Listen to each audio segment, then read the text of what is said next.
that we're replacing.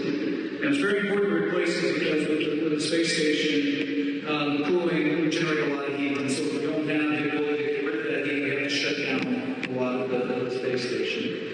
And so on the robotic arm, I'm attached to the robotic arm here. There's a foot plate, and on that foot plate, let's see if I can, I'm going to walk around with this. It's working. You guys see me? Okay, great.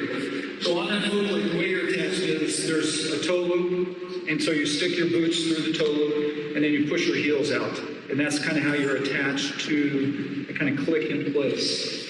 And so at this time, the robotic arm is moving in position, and there's nothing below me and the Earth 400 kilometers below. I'm the lowest thing on station at this moment, and this robotic arm is moving me into position, and it has to, when it gets up here, it's going to stop and reorientate before it drives me in to install this pump module. And so the robotic arm is coming up, and it stops, and it starts oscillating. And it's going up and down. And that big pump module that weighs 800 pounds, so 400 kilograms or so, it wants to keep going in the same direction, so it's kind of pulling you up. And of course, you're floating as well. And so the sensation of those three things, I felt like I had come off the arm and was floating away in space. And so that's an example of that kind of sheer terror, very scary moment. Fortunately, after 3 or 4 seconds, everything kind of calmed down. And I looked down, and I'm still attached to the robotic arm. So you might wonder, though, how astronauts deal with fear like this. Primary method is through training. We spend years and years training. Before this mission, I spent basically 4 years straight in training. And so that's one of the primary ways. We train for as many contingencies as we can, though we certainly don't have a way to simulate that experience on the robotic arm. But for me, another way I deal with fear is through my faith. And so I mentioned at the beginning about my faith journey and how I eventually became Catholic, which happened in December of 2012. Basically 1 year before this picture was taken. Now, as a Catholic, the body of Christ and receiving communion was very important for me.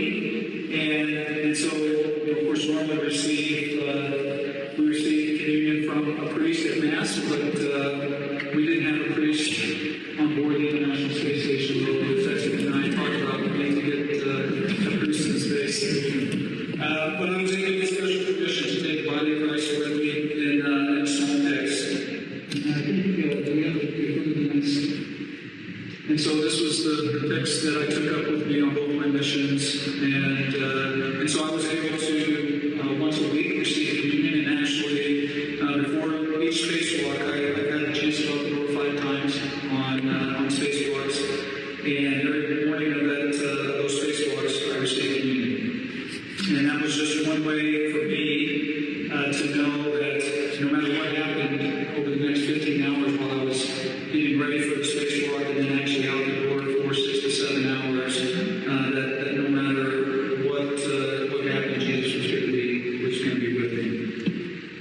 So now I want to switch gears a little bit, though, and I just want to talk about space and what it's like to go to the International Space Station for 6 months. And so there's certainly a spiritual side of the journey, and I'm going to talk a little bit more about that as well. But there are also the down-to-earth type things that you do while you're in space, and so we want to talk a little bit about that. As you heard, I became an astronaut in 2009. My first mission was in 2013, you heard that, and we talked a little bit about the 4 years of constant training. My second flight to space was in 2020, and right in the middle of the pandemic, and so we had to finish our training in the middle of the pandemic, which brought a lot of extra challenges, but I got to tell you, one of the great things about getting on board the space station was I didn't have to have a mask on anymore while we were up there. And so if we can go to the next slide. So the second mission, I was the commander of the first operational SpaceX Crew Dragon. And so this was our crew, commander, the time commander, now Captain Victor Glover. He's a Navy test pilot. Dr. Shannon Walker, she's a physicist, PhD in physics. And this was her second flight. This was my my second flight, and then Dr. Soichi Noguchi from Japan. He's also a PhD in physics, I believe, maybe in engineering. But anyway, this was our crew, and this is us as we're getting ready to launch on the SpaceX Falcon that took us into space. And so this was the crew of 4, but we had another crew member on board with us, and I'll just share this a little bit about this crew member as well. So there's a tradition that goes all the way back to some of the first space launches of what we call a zero-G indicator. So this crew member has a very important job. They have to, when we first get into space, they're not strapped down like the rest of us, so they are floating, and it lets us know that we made it into space. And so our actual crew member that we took with us, if you go to the next slide, you should see, yes. Baby Grogu or Baby Yoda, however you want to see it. So this was our zero-G indicator, and so we took him into space. So literally, he's just attached to a tether, not strapped down. So as soon as we got into space, it takes you about 9 minutes from the time the rocket launch lights to now you're orbiting the Earth. And then once that 9 minutes, he was floating around the capsule. So that was a lot of fun. Let's go to the next slide. So what do we do, and where are we going? We're going to the International Space Station. And this is the International Space Station. It takes up about the size of a football field. And just to give you a sense of the size, and where do we live in the International Space Station? We live in these modules here, going back in this direction. Everything you see out here is what we call the truss, and that's where we have the solar arrays, that's where we have the radiators. And in fact, in that picture that you saw in the spacewalk, I was working right over here. So what do we do on board the International Space Station? Why is it up there? The space station's been up there now for over 25 years. And so for everybody that's younger than that, there's not been a time in your life when there has not been an astronaut in space, which is pretty neat. So let's go to the next slide. Our primary mission on board the International Space Station is science. That's why we go up there, and their science is, as astronauts, we are not necessarily the scientists, so there are certainly scientists that become astronauts, but most of the science on board is designed and developed by a principal investigator on the ground, and so we are the execution of that science.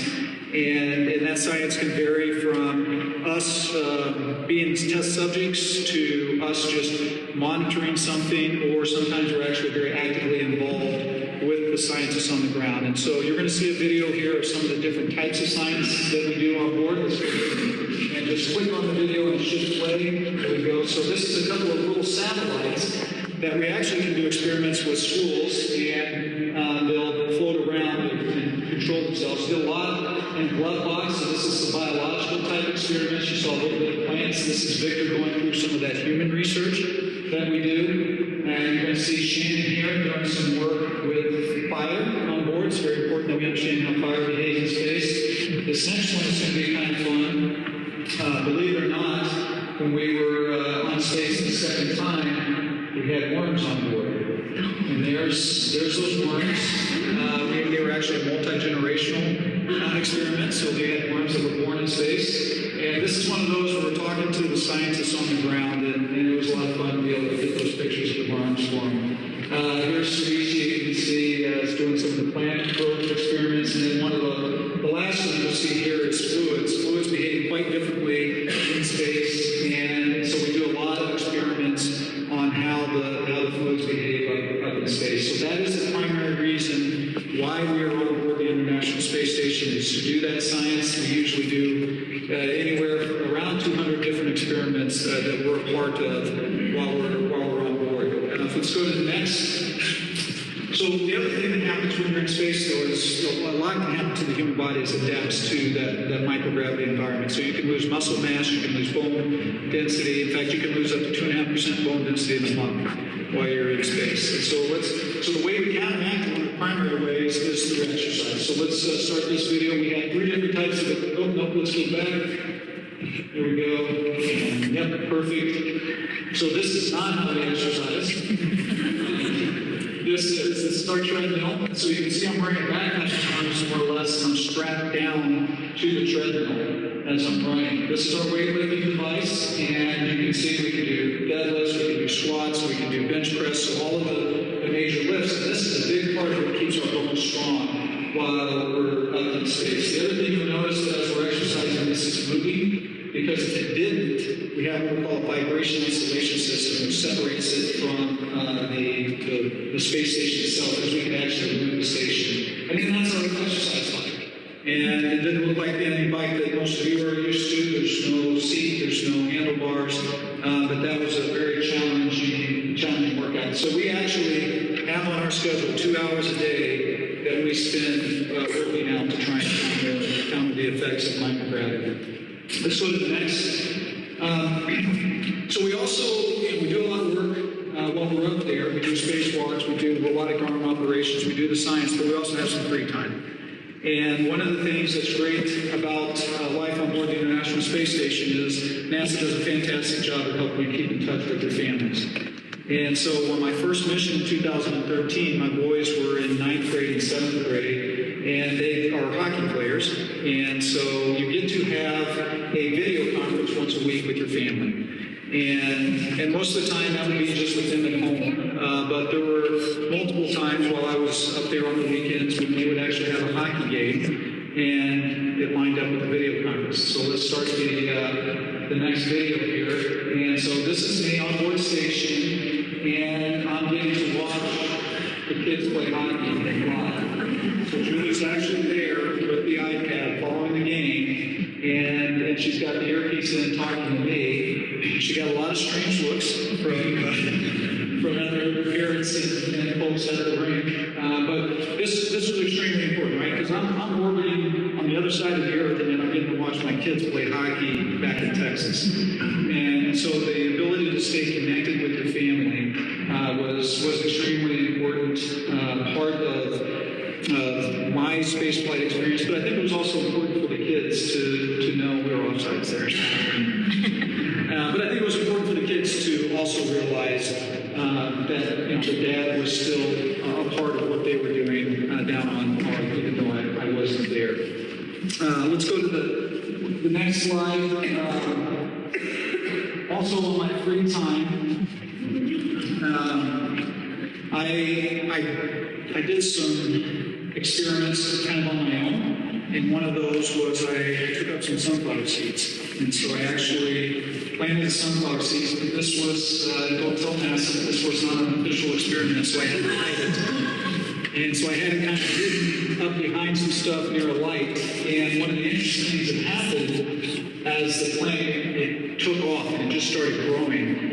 And it would get right up next to the light. And so I'd have to move it to a different spot, trying to keep it hidden. And it would just immediately turn and start growing to the light. And so you can see how the plant, it kind of just kept moving. So it got over 4.5 feet, a meter and a half long. And the amazing thing was, luck is with you, or sometimes it ballooned right before I came home. And so I was actually able to snip off that flower, and I brought it back and gave it to Julie. So, we got a lot of bonus points for being on this. Some of the other things that you do with your free time while you're up there is you take pictures. And you just, I can't tell you how beautiful this earth is. And so I'd like to just share a few pictures, so if we could go to the next slide. When you see the earth from this perspective, from this vantage point, I don't know if there's a spot on the earth that I didn't find beautiful. And this is the desert. Right? These are sand dunes that have been formed by the wind. And it's just stunning. And let's go to the next slide. Any guesses? It might not be as familiar for you over here, but this is actually Grand Canyon in the United States. And one of the things I find fascinating about this picture is it actually looks like it's coming out of the page versus going into the page. And it's just the way the light is hitting the Grand Canyon at that point in time.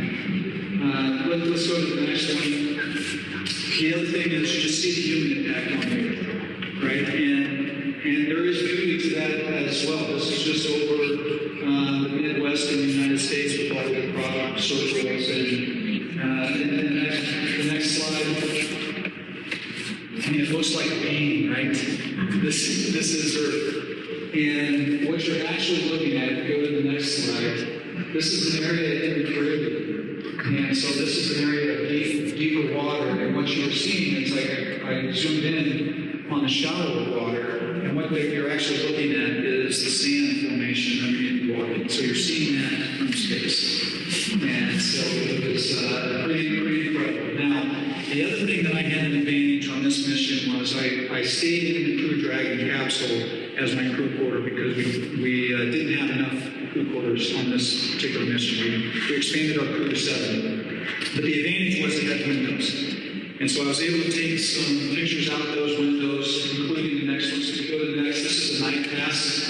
And so before you start, this is Earth down here. This is that atmosphere that's keeping us alive. That's 100 kilometers of our air, right? And then, of course, the space above. So this was during one night pass, and this is something I got to see 16 times a day. So you can go ahead and hit the video. Let's go back and just click on the Thank you. And so this is a time-lapse video. You can kind of see lightning flashing down on Earth. And just incredible views that never got old. And certainly a very special time while you're in space. And now let's go to the next, but eventually you have to come home. And so that same capsule that you went up to space in is the same capsule you come home on. And so in this case, we're going to play the video. You'll see some thrusters firing here. It's going to back us away from space station. So let's go ahead and play that. There they are. So now you can see us moving away. That's us taken from the International Space Station. Here you're going to see the orbit burn is happening, and that's us starting to streak through the atmosphere. And there we are. We did a night splashdown. This was the first night splashdown since 1968. And here we are touching down in the Gulf of Mexico, Gulf of America.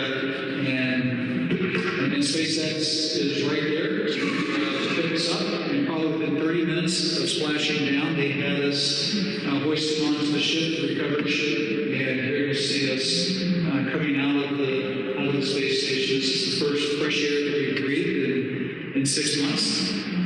So you're how's about as good as I can see. So you're pretty excited when you get home. So let's go back. Oh no, let's go forward. I'm sorry. And I think, at this point, what I'd like to do, Your Excellency, is I think we come back to some of that spirituality part of my journey into space. So I think at this point we're ready for some questions.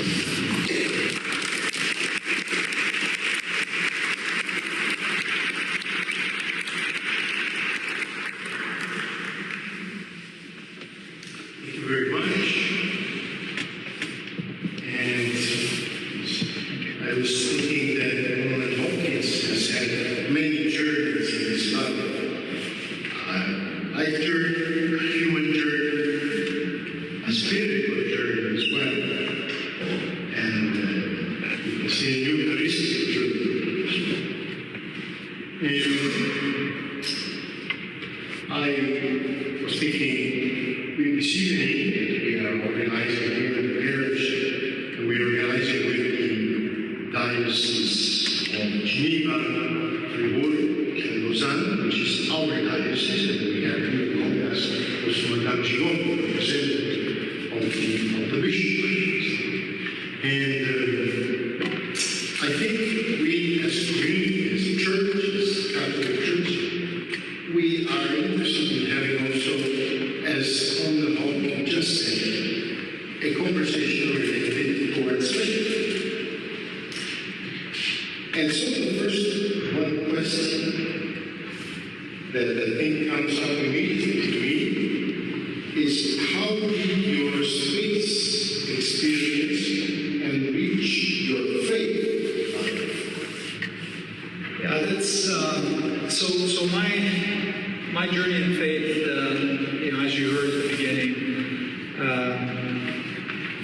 started not really practicing my faith, and so when I had the moment of deciding that something was missing in my life before I was getting ready to launch, that journey started way before I actually got to space, and it was just the realization of what I was getting ready to go do. And I mentioned it earlier today at the UN. When I got assigned to my first mission, a lot of things were going really good in my life, right? I've got a beautiful wife. I've got two amazing sons. I've become an astronaut, and I've got a mission. I'm getting ready to go up into space, and yet I felt like something was missing. And that missing was my relationship with God. And so at that point, it was kind of interesting because I'd always told Julie through our lives that I wasn't going to convert to Catholicism. I went to Mass every Sunday with them, but I had said I wasn't going to convert. And so when I came home, I said, I think it's time. And she about fell out of her seat because she had heard me say so many times. And so the journey started then. And I talk about receiving communion. That first communion, when I received that and the peace it gave me, it was like, wow, okay, I can't not have to do this even when I'm in space. And so it strengthened my desire to grow in my faith and continue that and not delay that while I was up in space for 6 months. And so one of the things I have found is, in my belief, that when you have a need, God puts people in your life to help you with those needs. And so my priest at our parish, the bishop, they opened doors to allow me to be able to take the Eucharist with me up into space, because it's not normal that you're allowed to give yourself communion. And so once I did get to space, though, you have those opportunities to reflect and look out at the earth and realize just how special this planet is that God made for us. And so, Your Excellency, I'm going to hold off completely answering this question until the very last, because I have a video that I think can hopefully share a little bit of some of these transformative moments that occurred while I was up in space. There were certainly many of them, but this one in particular is really the reason I'm standing here today. So we'll answer a little bit, but we'll hold for a little bit more at the very end. Then I don't know if somebody want to jump on this last part that you will share with us again. But a question which brought it up. To me, you come from the Methodist community. You enter the Catholic community. We are a church. The church has no reasons to exist but for the real presence of Jesus Christ with his body and his blood, the Eucharist. So, as someone who comes from such a culture and was being in space, what does the Eucharist mean for your life? And what did the Eucharist mean for your life in space? I started off with the verse from John and the peace, and I think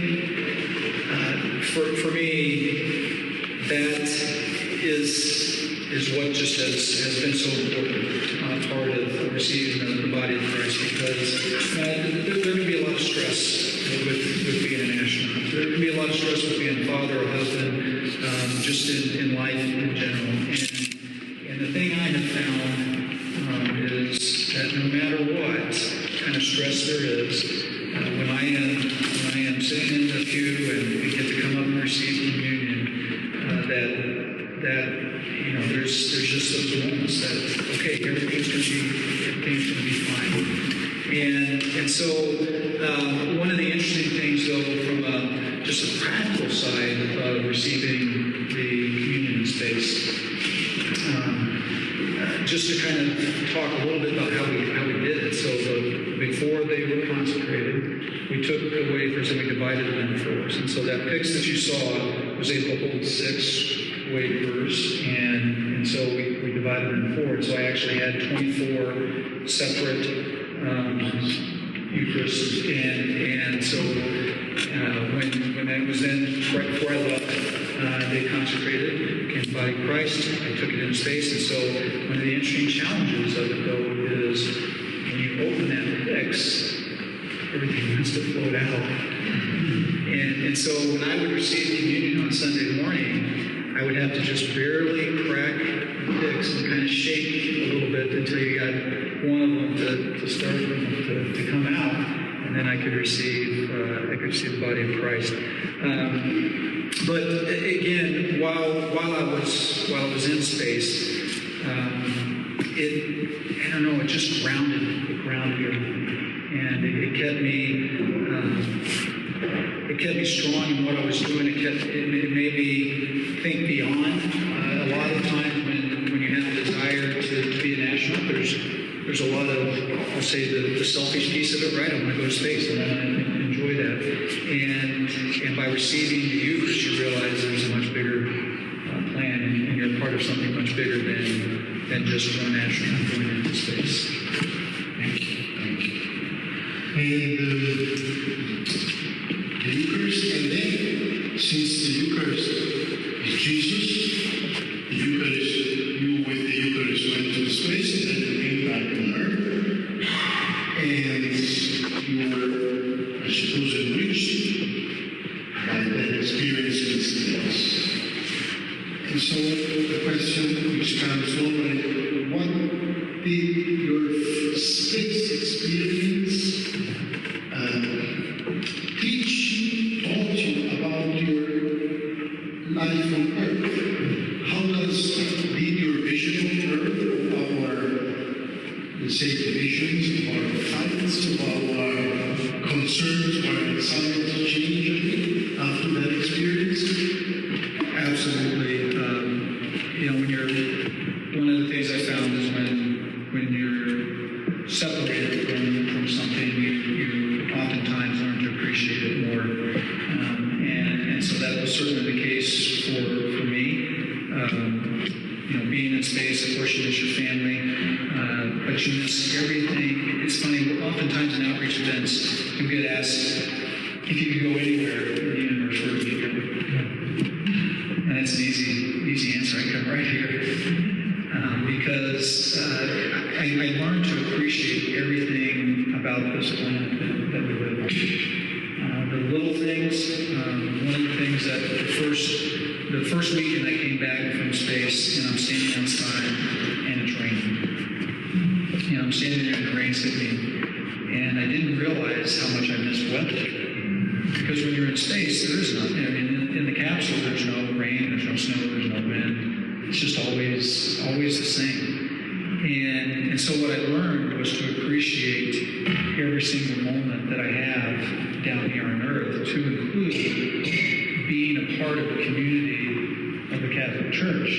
Because even though I was still able to receive the Eucharist and the body of Christ while I was in space, I wasn't here. I wasn't with everybody else that is also receiving it. So I will find myself now oftentimes at Mass, when we're receiving communion, I'll just sit and I'll just watch, and I'll just look at everybody that is going up and receiving communion, and all the different walks of life that they come from, and yet they're all united in this faith that we have in God and Jesus and the Catholic Church. And so that, to me, it's just a special moment to be able to be here and be around everybody else. And even though God is in heaven is not a geographical location. Heaven is a spirit, supernatural. However, I would say being in space, somehow you have an impression, and the church was with that. And what did you think about it? Yeah, I didn't necessarily feel that I was closer to God. Physically, I was near to Him. I think what did happen for me, though, was I had a different perspective of His work. And when you look down at the world and realize God created this, and you can see it, right? You can see it all in that fashion. That's also when you read the Bible, that the creation sings and moans, sings the praises God, and sings them. You see to the different levels. Yes, absolutely. Yeah, it opened your eyes to see it in that from that perspective, for sure. Yeah.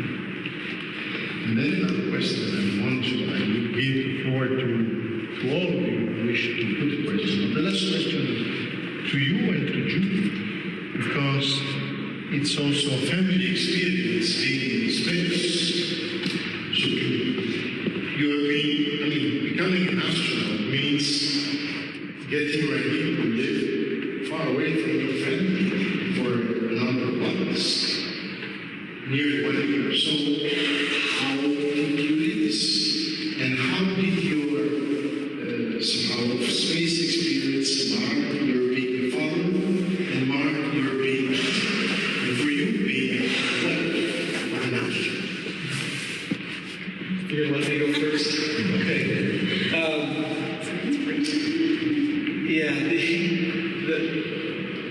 One of the things I always talk about being an astronaut is being an astronaut is easy. Yeah, it's a lot of hard work, and there's a lot of tests and challenges and training and all that. But being an astronaut is really easy compared to being a family member of an astronaut. I get emotional just thinking about everything that Julie has meant. I mean, this journey is not just my journey. Julie has been there from the moment when we met at university. She asked me, she was like, "What's an aerospace engineer do?" And I said, "Well, I want to be an astronaut." And she laughed and said, "I thought little kids wanted to be astronauts." Yeah. But so it is very stressful, and I'll give you an example of it. When we launch into space, you always, your family members usually are there at the launch site, and you always have an astronaut with you. And the reason we do that is because, one, the astronaut can explain what's going on with the flight. But the more important reason is that something could go wrong. And if something does go wrong, the astronaut gets the family, gets them into a safe spot, and is able to be a conduit of information to the family and what's going on with their spouse, or father, or whatever the case may be. And I didn't really appreciate that until I was the astronaut sitting with the family member. And this was after my first mission. I had come back to Earth, and then my crewmate that was coming back 3 months after I got home, I was with his wife and daughter in mission control. And there's a point when you're coming back into the atmosphere where you lose comm with the capsule because there's this plasma that is created around the capsule that interferes with the communication. We call that a blackout period. And when I went through it, I didn't think twice about it. I knew what was going on. We were monitoring everything. But now I'm sitting in MCC, mission control, and we're listening to the comms that are happening between mission control and the capsule, and then they hit this blackout period, and you know what's coming. But what was really strange, and all of a sudden I'm looking at Candy and Lisa, and I'm like, oh, I don't know, I can't tell them everything's okay, because I don't know if everything is okay. This is one of the critical moments of flight. In fact, when you come out of that blackout period with the Soyuz rocket, that's about the time when the chute is coming open. And one of the things that happens in that moment is the ground starts making calls. We call it in the blind. And so they start calling up Soyuz, Moscow station. So Soyuz, this is Moscow. How do you hear? Silence. There's no response from the capsule. And then they call it again. Silence. There's no response for the capsule. And then all of a sudden they respond. And the chute's open, you start to get videos, and you think, oh, this is great. So now I'm with Candy and I'm with Lisa. I say, hey, everything is good. They're perfect, and she is still stressed. You can just see it in her that. And it wasn't until they landed and they actually got out of the capsule and she saw that there were emotions. And she just started crying. And it was beautiful to see, but it also made me realize just how challenging spaceflight is, not on the astronaut, but on the crew.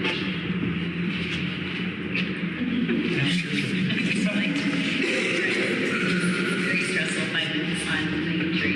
But I think for me, that's a question I get a lot. How did you pull it? How was it? You don't know until you're in the situation. It's very surreal until it happens. But for me, I think having had my as a flight test engineer and a job that was not safe either helped me a lot. But I will also say my faith helped me a lot because I knew that I had no control over what happened with Mike. Right? I knew he was doing what he wanted to do, and that's all I could hope for the best and leave it up to God at that point. But I will also say, and I'll probably get emotional right now. I have to thank Mike for always,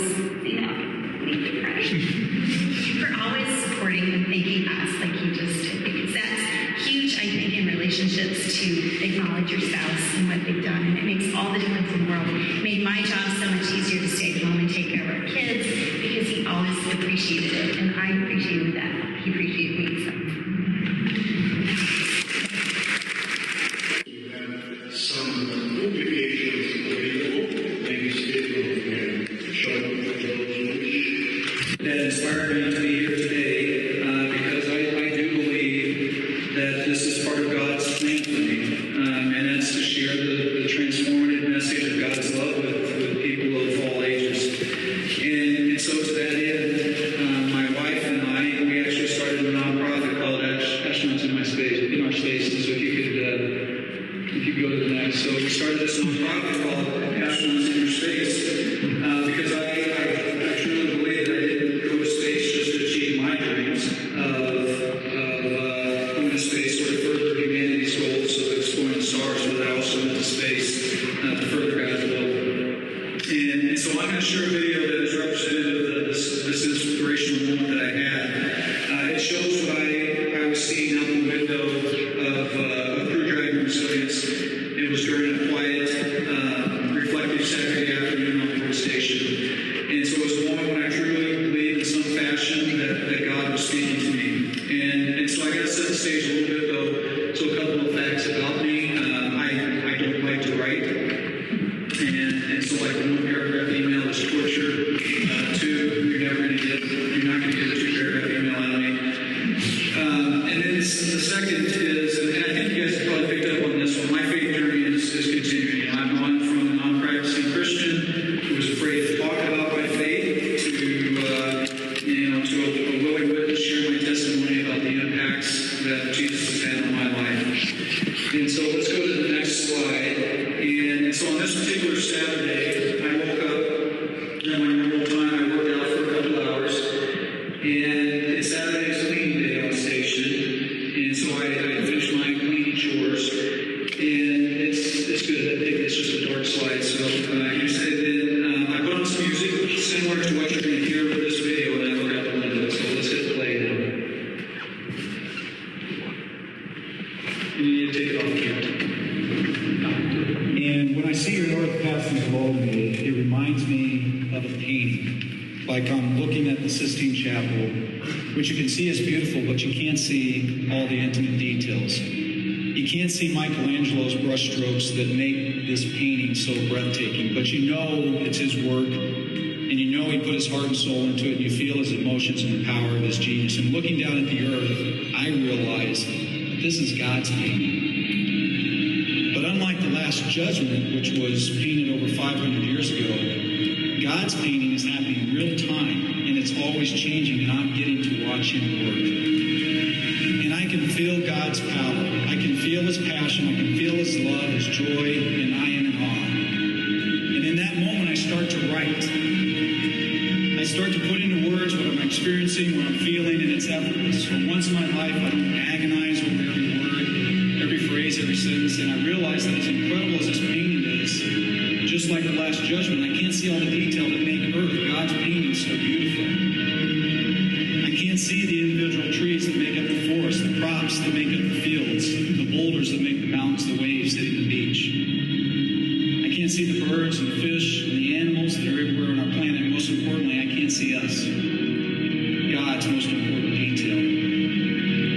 God created us to live on Earth, to live on this planet you see in front of you. And I hope that makes you understand, makes you feel how special we are to God. Because God must love us to have put us here. Going to space helped me realize that, helped me feel the presence of God as He guided my hand while I wrote all these thoughts, wrote about feelings that I was scared to talk about, feelings that I'm sharing with you now.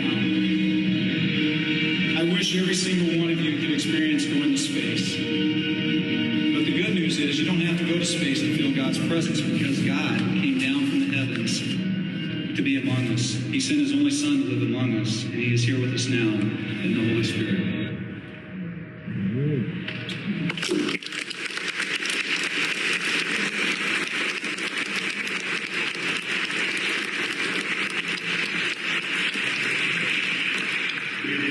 Thank you very much. As you say, we don't have to go to space because He came down from heaven. And it is precisely the Eucharist. The Eucharist is what is His real presence, with His body, with His blood, with His humanity. It is in the Eucharist, and through thanks to His love and thanks to His presence in the Eucharist, that He becomes contemporary to each of us. And I think it's not by chance that our meeting takes place in the church. What really makes us unique as Catholics is this real presence of Jesus Christ, and no one else, no other confession has.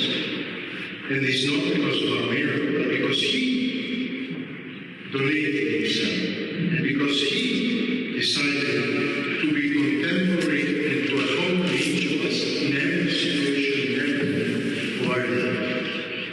So let's thank you in this church for what you have helped us to experience tonight. Let's thank you for what you have shared with us. Let's ask the Lord to bless you, to bless your mission, astronauts in your space that may continue, may be an occasion of sharing, of helping people grow, humanly speaking, in their faith, first and foremost.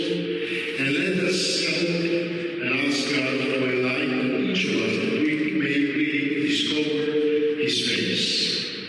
Going to space is going somehow to the stars, is exploring creation. Let's ask the Lord that from His creation and from His home, from His house, we can really discover one day His face. And we thank Him for having created us. We thank Him for everything that He has given us. We thank Him and we ask for to pardon us, to forgive us for all the times we forget Him. We live as if He does not exist. And sometimes we behave as if everything we have received did not come from Him. And I would like to conclude with a prayer, the prayer of an astronaut. I found it in internet, which is our way of navigating the space. And I would like to share it with all of you and to conclude